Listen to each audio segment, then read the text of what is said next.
moments like this is that they wasted a lot of time. And it's not just what they did with their time. It's not just that they spent too much time working or compulsively checking email. They regret what they cared about.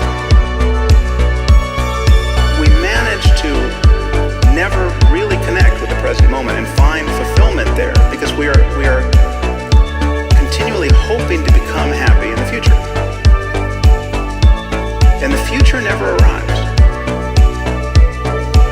Now, even when we think we're in the present moment, we're in very subtle ways always looking over its shoulder, anticipating what's coming next. We're always solving a problem.